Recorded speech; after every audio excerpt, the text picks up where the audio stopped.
The Silent Watchers. For years, Earth had been under quiet observation by the Galactic Dominion, a coalition of alien species whose primary mandate was the maintenance of order in the galaxy. Known to few, they had monitored humanity's technological progress with a mixture of curiosity and disdain. From their perspective, Earth was an anomaly, a turbulent planet of war-torn history, unbridled ambition, and unpredictable ingenuity. The moment of revelation came without warning. The skies above Earth's most iconic landmarks shimmered with eerie light as colossal holographic projections materialized, casting their glow over the awestruck masses below. The figures were otherworldly. Alien dignitaries cloaked in armor that gleamed like liquid silver, their towering forms dwarfing even the grandest human architecture. Their leader, identified as Supreme Envoy Vrex, began to speak. People of Earth, Vrex intoned, their voice a strange harmony of deep, resonant tones and mechanical echoes, translated instantly into every human language. Your ascent to the stars has not gone unnoticed. The Dominion has deemed your species a potential disruptor of galactic harmony. Therefore, you are presented with a choice. Submit to our stewardship or face consequences you cannot fathom. The ultimatum spread like wildfire, igniting fear, anger, and defiance across every nation. World leaders convened emergency sessions, their faces pale and voices hushed. Protests erupted in streets, with humanity's innate defiance shining through the chaos. Yet, amidst the uproar, humanity's true response was taking shape far beneath the surface. The hidden plan, deep within a sprawling subterranean complex buried beneath the Rocky Mountains, an elite assembly of scientists, engineers, and military strategists gathered in secrecy. The base, officially a geological research facility, was a testament to humanity's penchant for preparation, a hidden nerve center for Earth's most ambitious defense project. General Rachel Carter, a veteran of countless wars, stood at the center of the command room, her sharp gaze scanning the faces of her team. "This is it," she declared, her voice cutting through the low hum of monitors and murmured conversations. "The moment we've been preparing for." At her side was Dr. Elias Ward, a physicist whose revolutionary work had catalyzed Earth's leap into faster-than-light travel. Unlike Carter, whose hardened demeanor reflected years of battlefield experience, Ward was animated, his excitement barely contained. "This isn't just a threat," Ward said, gesturing to the holographic projection of the Dominion fleet stationed just beyond Earth's orbit. "This is an opportunity, a chance to prove that humanity isn't just another species to be conquered." Carter nodded, her expression grim. "Then let's show them what we're made of." The Trojan fleet. Unbeknownst to the Dominion, Earth's defenses had been quietly evolving for decades. What appeared to be a haphazard collection of satellites, research vessels, and communication networks was, in fact, a sophisticated web of dual-purpose technologies. Civilian spacecraft could transform into warships in minutes. Harmless-looking satellites concealed advanced weaponry capable of targeting ships light years away. In the facility's hangar, technicians worked around the clock, converting what appeared to be an ordinary cargo ship into a stealth bomber. Rows of drones, their sleek frames gleaming under fluorescent lights, were being programmed with advanced AI algorithms designed to outmaneuver Dominion fighters. The strategy. At the heart of the operation was Project Eclipse, a coordinated strike plan designed to exploit the Dominion's arrogance. The plan hinged on deception, making Earth appear disorganized and vulnerable, while secretly positioning its forces for a devastating counterattack. Dr. Ward projected a holographic map of Earth and its surrounding space. "The Dominion believes we're still testing basic spacefaring technology," he explained. "They think our military is fragmented, our leaders indecisive. We're going to use that perception to lure them into a trap." Carter crossed her arms. "And when they take the bait," Ward's eyes gleamed, "we'll unleash everything." The public response. On the surface, Earth played its role perfectly. Broadcasts portrayed heated debates among world leaders, with some advocating for surrender while others call for resistance. Social media buzzed with speculation and fear, further cementing the illusion of chaos. The Dominion's observers, stationed in cloaked ships high above the planet, reported back to their superiors with satisfaction. "This species is as fractured as we suspected," one observer remarked, watching a staged broadcast of a diplomatic meltdown. "Their infighting will be their undoing." But beneath the veneer of disarray, humanity's resolve was unyielding. Across the globe, evacuation efforts moved with precision. Millions were relocated to fortified underground cities, their existence concealed from Dominion scans by advanced cloaking technologies. In classrooms, children were taught to smile and appear oblivious, even as their teachers subtly trained them in survival tactics. Farmers harvested their crops with quiet determination, knowing their yields would sustain hidden populations in the event of a prolonged conflict. Humanity was preparing not just for survival, but for victory. A message of defiance. As the Dominion's deadline approached, Earth's leaders finally issued a response. Broadcast across the galaxy, the message came from a young diplomat, chosen for her composure and relatability. Dressed in simple attire, she stood before a backdrop of Earth's diverse landscapes, a symbolic reminder of humanity's unity. "Supreme Envoy Vrex," she began, her voice calm yet resolute. "We hear your concerns and acknowledge the power of the Dominion. However, Earth will not submit. Our species values freedom above all else, and we will defend it with every resource at our disposal." The message was deliberately understated, designed to provoke the Dominion into underestimating humanity's capabilities. Behind the scenes, however, the countdown to Earth's counteroffensive had begun. The calm before the storm. In the command room beneath the Rockies, General Carter stood before her assembled team, her voice steady despite the tension thick in the air. "The Dominion thinks we're weak. They think we're unprepared. They're wrong." Dr. Ward stepped forward, holding a small device, a prototype energy weapon derived from Dominion technology. "In 3 days," he said, his voice brimming with conviction, "they'll learn what happens when you underestimate humanity." As the team dispersed to finalize preparations, Carter allowed herself a rare moment of reflection. Looking up at the reinforced ceiling, she thought of the alien ships orbiting above, their captains confident in their superiority.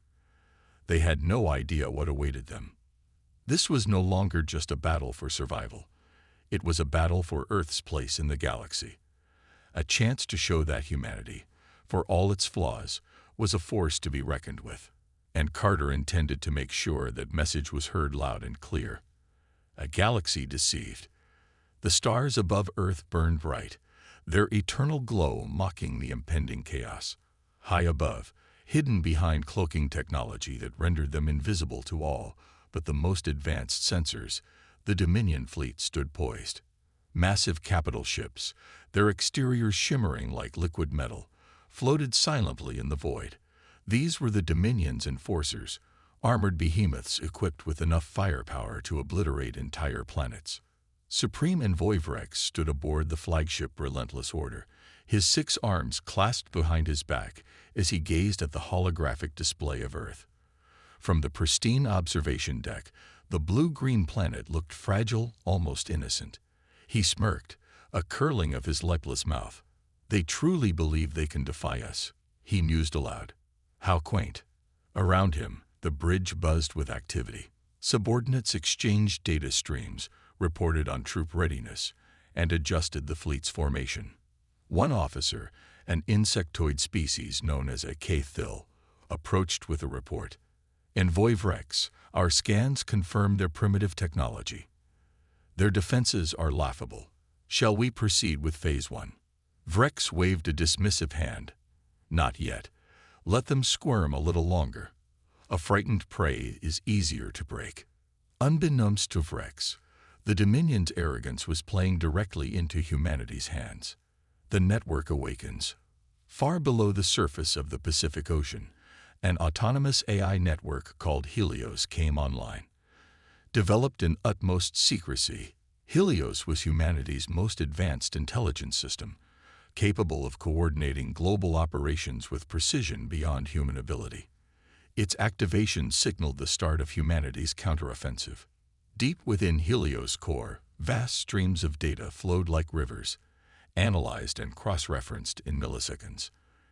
Every piece of information, the Dominion's fleet positions, their communication patterns, even the subtle power fluctuations in their cloaking devices, was fed into its algorithms.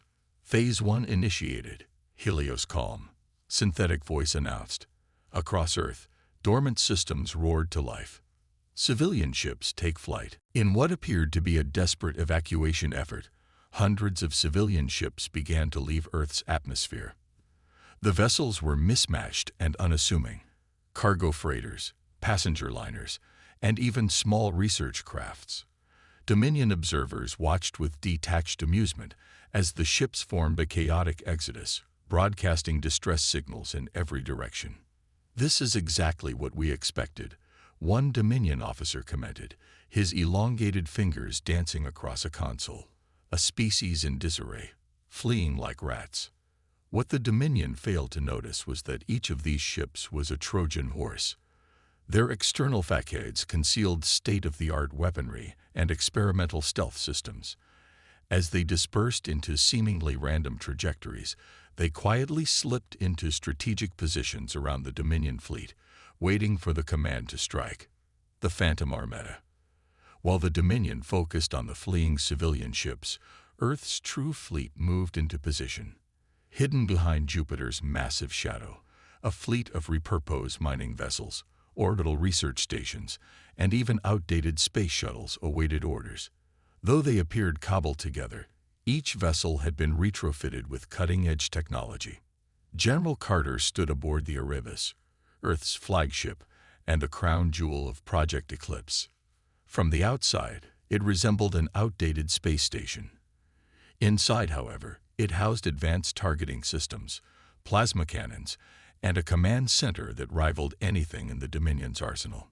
"Status report," Carter barked, her voice cutting through the low hum of the bridge.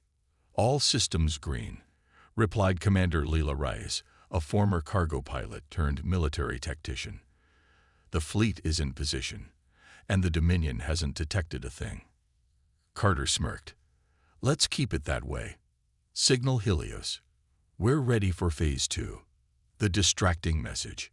Back on Earth, a carefully crafted broadcast was transmitted directly to the Dominion fleet. The message came from a visibly panicked delegate, chosen for his ability to sell desperation. "Supreme Envoy Vrex," the delegate stammered, sweat glistening on his forehead. We ask for more time. Humanity is not ready for such a monumental decision. Surely there is a path to peaceful integration." The delegate's trembling voice, combined with the chaotic backdrop of shouting diplomats, was the perfect act. To the Dominion, it was another confirmation of Earth's disorganization. Vrex's response was immediate. "Pathetic," he growled. "These creatures grovel, yet still cling to the illusion of choice. Prepare to deliver the first strike." The ambush. The Dominion fleet began to move, their capital ships advancing in a slow, deliberate formation. Smaller vessels detached, positioning themselves to intercept any potential resistance. It was a display of overwhelming power, designed to crush any remaining hope on Earth. But as the Dominion ships crossed into Earth's orbit, the hidden fleet struck. The first attack came from the civilian ships. Seemingly random bursts of energy disrupted the Dominion's communication networks, sowing confusion among their ranks. Then, from the dark side of the moon, Earth's stealth fleet emerged, their weapons blazing. Dominion officers shouted in alarm as their ships were bombarded by projectiles that bypassed their shields. What they had dismissed as primitive weapons were, in fact, experimental railguns and plasma torpedoes, designed specifically to exploit weaknesses in Dominion armor. On board the Erebus, General Carter watched the battle unfold. "They're scattering," Commander Rice reported. "Their formation is breaking." "Good," Carter replied. "Keep the pressure on. Target their flagships. If we take out their command structure, the rest will fall apart." The first victory. In the chaos of the ambush, the Dominion's flagship Relentless Order found itself surrounded. Automated drones, disguised as debris, detonated against its hull, breaching its shields. Inside the command deck, Vrex seethed with rage. "How are they doing this?" he demanded, his voice a guttural roar. This was supposed to be an easy conquest. As his officers scrambled to respond, a final message from Earth's leaders came through. It was calm and defiant. "To the Dominion, you underestimated us. That was your first mistake. Now you'll learn what humanity is capable of." With that, the Erebus fired a concentrated plasma beam, striking the Relentless Order and severing its communication array. As the flagship drifted, its systems failing, the Dominion fleet began to retreat. The aftermath. For the first time in its history, the Galactic Dominion had been defeated. The remnants of their fleet limped away, their once imposing presence reduced to scattered debris. On Earth, the mood was one of cautious celebration. Humanity had won the battle, but the war was far from over. In the underground command center, General Carter addressed her team. "This is just the beginning," she said. "They'll come back, and next time, they'll bring everything they've got. But now they know, we're not prey, we're predators." As the team dispersed to prepare for the next phase of the conflict, a quiet resolve settled over them. Earth had earned its place in the galaxy, and humanity would fight to keep it. Shadows in the void. The battle was over, but the aftermath cast a long shadow over Earth and its hidden defenders. Wreckage from Dominion ships littered Earth's orbit, their once indomitable fleet now a grim reminder of humanity's unexpected defiance. However, the victory was far from complete. While the Dominion had retreated, their actions hinted at a darker strategy brewing beyond the stars. The Galactic Council's response. In the heart of the Dominion's core territory, an immense spire rose above the surface of an ancient planet. Known as the Pinnacle, it housed the Galactic Council, an assembly of the most powerful species in the galaxy. Its chamber was alive with sound as holographic figures of council members debated humanity's unexpected resistance. Supreme Envoy Vrex stood at the center, his injuries still fresh from the ambush near Earth. His scaled face was taut with barely suppressed anger as he addressed the council. "The humans are not as primitive as we believed," Vrex admitted, his voice laced with venom. "They have mastered deception and developed weaponry that surpasses expectations for their stage of evolution. This was not a skirmish. It was a calculated assault." The council buzzed with disbelief. A tall, crystalline being, shimmering in shades of blue and gold, leaned forward. "You were outmaneuvered by primitives." It sneered, its voice like shards of glass grinding together. Vrex's eyes narrowed. "They exploited our assumptions. They've spent decades preparing for our arrival, hiding their true capabilities. But rest assured, their victory was a fluke. They are no match for the full might of the Dominion." A new voice broke through the noise, a soft, deliberate tone that silenced the chamber. It belonged to a hooded figure, their face obscured in shadow. "Underestimation cost us dearly," the figure said. "We must not repeat that mistake. Humanity is not merely a threat to the Dominion, but a potential threat to the entire galactic order. We must eliminate them entirely." The council voted, and the decision was unanimous. Humanity would be extinguished. But this time, the Dominion would not act alone.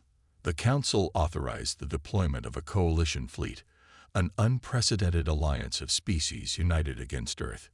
Humanity prepares for round 2. On Earth, preparations were already underway for the inevitable retaliation. Deep within the Rockies, General Carter convened with her top officers in the command center. The room was thick with tension as holograms displayed Dominion fleet movements and intercepted Council communications. "They're coming back," Carter said, her tone grim. "And this time, they'll bring reinforcements." Dr. Elias Ward, the brilliant physicist responsible for much of Earth's advanced technology, stood at her side. His face was pale, but his resolve was unshaken. We can't just defend this time. We need to take the fight to them. How? Asked Commander Leela Reyes. Their coalition fleet will outnumber us 100 to 1. Even with our hidden fleet, we can't match those numbers. Ward gestured to a new holographic display. It showed an asteroid field on the edge of the solar system, littered with resources humanity had secretly been mining for years. We may not match their fleet, but we have something they don't: ingenuity. If we can lure them into the asteroid field, we can turn it into a death trap. Carter nodded. We'll weaponize the entire field, every asteroid, every rock, rigged to explode or act as a kinetic missile. Reyes frowned. It's risky. If even one of their scouts picks up on what we're doing, the plan is over. That's why we're going to give them something else to focus on, Carter said, a dangerous gleam in her eye. Ward, how soon can you have our stealth ships ready for a deep space mission? Within 48 hours, he replied. What's the target? Carter's smile was cold. We're going to sabotage their coalition before it even reaches our doorstep. The sabotage mission. 3 stealth ships, painted in light-absorbing materials and equipped with cutting-edge cloaking technology, slipped out of Earth's orbit under the cover of darkness. Their destination: the staging area for the coalition fleet, located in a nebula 2 light-years away. The mission was led by Captain Arya Black, a former smuggler turned covert operative.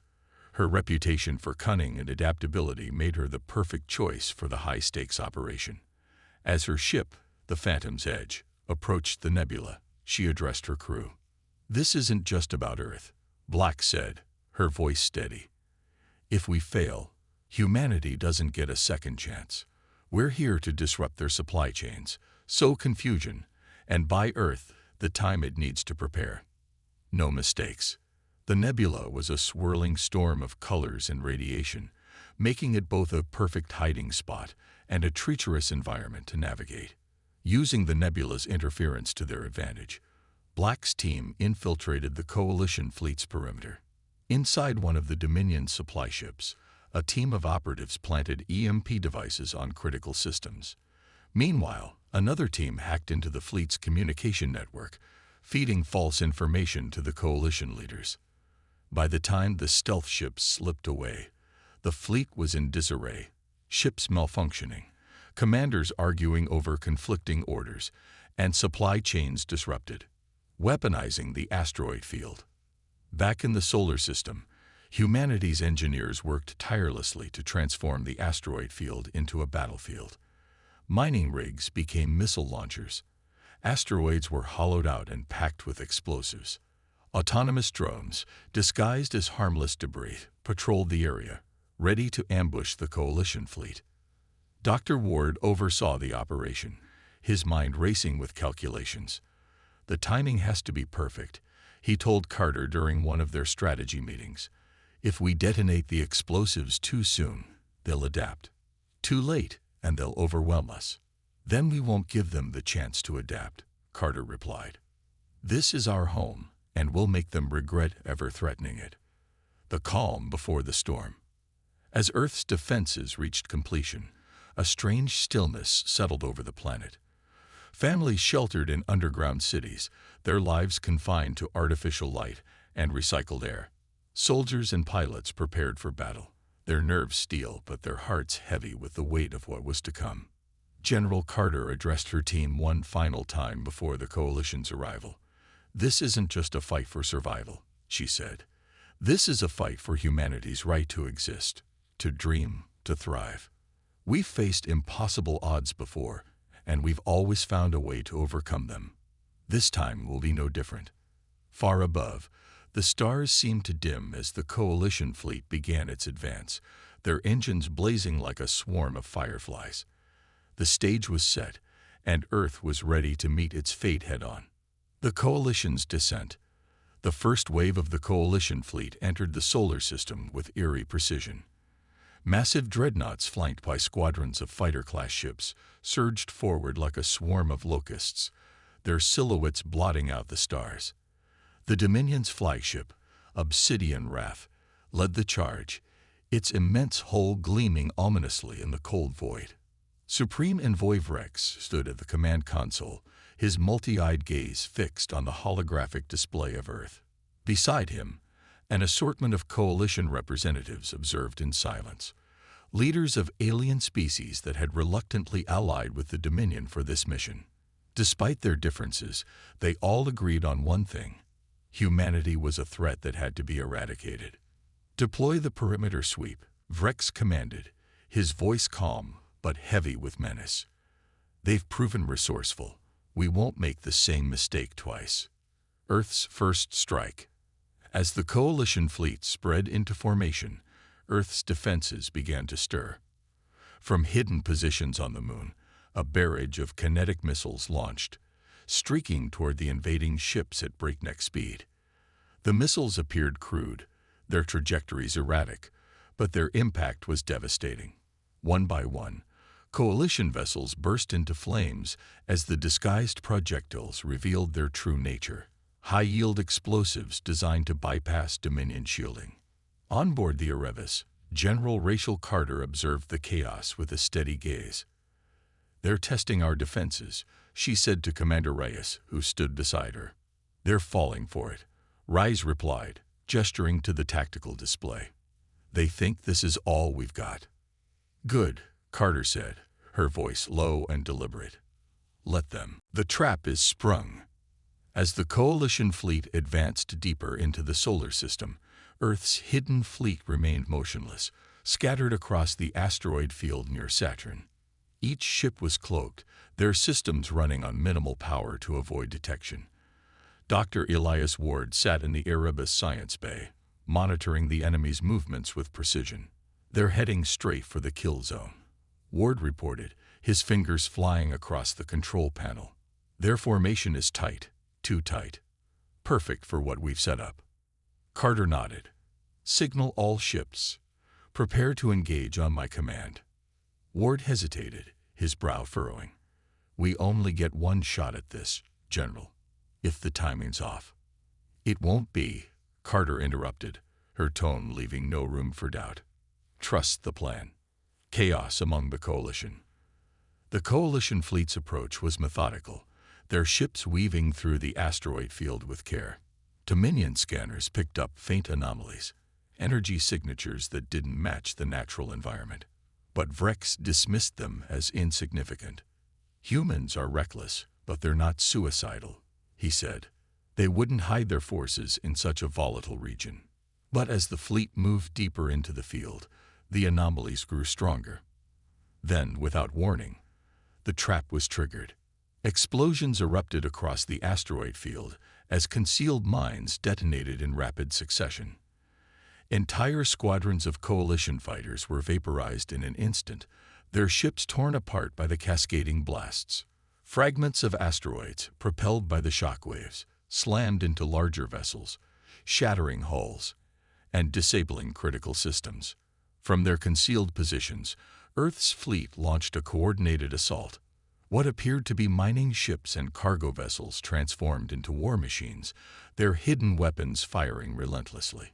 Stealth bombers darted through the chaos, delivering precision strikes to key targets. On the Obsidian Wrath, alarms blared as officers scrambled to make sense of the attack. "We're under heavy fire," a technician shouted. "Multiple ships down. 12. No, 15. Vrex's eyes narrowed. "Where are they? Show me the enemy." The holographic display flickered, revealing Earth's fleet moving with lethal efficiency. Though smaller and fewer in number, their ships were faster, more agile, and seemingly everywhere at once. For the first time, a flicker of doubt crossed Vrex's mind. Humanity's relentless resolve. In the midst of the battle, Captain Area Black and her crew aboard the Phantom's Edge executed daring hit-and-run maneuvers. Their target, the Coalition's command ships. "Target locked," her weapons officer reported, firing EMP torpedoes. The ship shuddered as the torpedoes launched, their sleek forms streaking toward the enemy flagship. The first torpedo hit its mark, short-circuiting the command ship's systems and plunging it into darkness. The second torpedo followed, disabling its weapons and rendering it defenseless. "Another one down," Black said, her voice steady. "Keep moving. We can't stay in one place for long." Elsewhere, on the Erebus, Carter coordinated the fleet with razor-sharp focus. "Redirect fire to their support ships," she ordered. "Cut off their reinforcements." Commander Reyes relayed the command, and Earth's ships adjusted their tactics, targeting the Coalition's supply lines and logistical vessels. Without supplies or reinforcements, the Coalition fleet's cohesion began to crumble. A desperate counterattack. Realizing the battle was slipping out of their control, the Coalition leaders on the Obsidian Wrath argued fiercely. "We must retreat," a reptilian envoy hissed. "We're being slaughtered." "Retreat is not an option," Vrex growled. "We underestimated them again, but we will not flee. Redirect all remaining forces to the human flagship. If we cut off their command, the rest will fall." The Coalition's remaining ships regrouped and launched a desperate counterattack, focusing their firepower on the Erebus. Explosions rocked the human flagship as it endured the full brunt of the assault. "Shields at 40%. A technician shouted. "Hold the line," Carter ordered. "Ward, are the secondary defenses ready?" "Almost there," Ward replied, frantically working at his station. "Just a few more seconds." Suddenly, the Erebus unleashed a powerful energy pulse, a weapon designed by Ward to disrupt enemy systems. The pulse spread like a ripple, disabling Dominion shields and leaving their ships vulnerable. Earth's fleet seized the opportunity, delivering devastating blows to the Coalition's remaining forces. The turning point. As the battle reached its climax, the Coalition fleet began to retreat, their morale shattered and their losses catastrophic. Earth's forces pursued them only as far as necessary, ensuring they wouldn't regroup for another assault. On the Obsidian Wrath, Vrex stood in silence, his pride and arrogance in ruins. Around him, his officers avoided his gaze, their failure written across their faces. "This isn't over," Vrex muttered, his voice low and venomous. "Humanity will pay for this humiliation." Aftermath and reflection. Back on Earth, the mood was somber yet hopeful. Though the Coalition fleet had been repelled, the cost of victory was high. Ships lay in ruins, and brave soldiers had made the ultimate sacrifice. But humanity's resilience had been proven once again. In the command center, General Carter addressed her team. "Today, we've shown the galaxy that humanity won't be conquered. But this war is far from over. The Dominion will return, and we must be ready." Dr. Ward stepped forward, a determined look in his eyes. "We've bought ourselves time," he said. "Time to innovate, to strengthen, to ensure that when they come back, we'll be more than ready." As the team dispersed, Carter looked out at the stars. The battle for Earth's survival was far from over, but humanity had taken its first steps towards securing its place among the stars. The gathering storm. In the weeks following the Coalition's retreat, the solar system returned to an uneasy quiet. The skies above Earth were clear again, but the lingering remnants of battle, twisted metal and shattered hulls drifting through space, were a haunting reminder of the fight for survival. While humanity celebrated its victory, its leaders knew this was only the beginning. The Dominion's new alliance. Deep within the cold, sterile halls of the Dominion's capital world, Supreme Envoy Vrex stood before an assembly of alien leaders, each one a representative of a species with advanced technologies or vast military might. Despite their initial disdain for humanity, the Dominion's defeat had sent ripples of concern throughout the galactic community. The Council had declared humanity not only a nuisance, but a potential existential threat. "We cannot allow this species to continue unchecked," Vrex said, his 6 eyes glowing with anger. "Their ingenuity and audacity make them dangerous. They have transformed their weakness into a weapon. If left to grow, they will rival even our most powerful civilizations." A towering figure, composed entirely of translucent energy, stepped forward. Its voice reverberated through the chamber like a low hum. "You ask for our resources, our armies, our ships. Yet you have failed twice. What guarantee do we have that you will not squander them again?" Vrex's lipless mouth curled into a snarl. "Because this time I have studied them. This time we will strike at the core of their defiance. We will shatter their spirit and ensure no human ever raises a weapon again." The chamber murmured with approval, and one by one, the alien leaders pledged their fleets, their weapons, and their expertise. A new, more powerful coalition was born, a united force driven not just by conquest, but by fear of the unknown potential humanity represented. Earth's call for unity. On Earth, the victory against the coalition had ignited a sense of global solidarity. For the first time in history, nations set aside their differences to unite under a single banner. The United Earth Defense Force, UEDF, became humanity's collective shield, integrating the best minds, resources, and technologies from every corner of the globe. General Rachel Carter stood before a packed assembly of representatives from every nation. Her uniform bore the scars of the recent battle, but her voice carried the weight of conviction. "We stood together and proved that humanity is stronger united," she declared. "But the fight isn't over. The Dominion will return, and when they do, they will come with a force unlike anything we've seen. We must be ready, not just to defend ourselves, but to ensure that the galaxy understands humanity will not be subdued." In the weeks that followed, the UED's efforts reached fever pitch. Factories churned out advanced starships and weapons at an unprecedented rate. Underground cities expanded, capable of sustaining millions for years. Civilian volunteers trained alongside soldiers, creating a reserve force that could be mobilized at a moment's notice. Project Nemesis. In a hidden facility beneath Antarctica, a team of scientists and engineers worked on Earth's most ambitious project yet. Nemesis, a colossal warship designed to rival even the largest Dominion dreadnoughts. Unlike anything humanity had ever built, the Nemesis was more than a ship. It was a symbol of Earth's defiance and ingenuity. Dr. Elias Ward oversaw the project, his mind racing with calculations and possibilities. The Nemesis would be equipped with a prototype weapon, a gravitational disruptor capable of bending space-time to create localized singularities. It was risky, experimental technology, but Ward knew it was Earth's best chance of surviving the next assault. As he stood in the ship's cavernous main deck, surrounded by workers welding and assembling its vast components, Ward felt a mix of awe and trepidation. "This ship will either save us," he muttered to himself, "or destroy us." The Dominion's infiltration. Unbeknownst to humanity, the Dominion had already begun its next move. While Earth's defenses grew stronger, Dominion agents infiltrated the solar system, using cloaked scout ships to gather intelligence.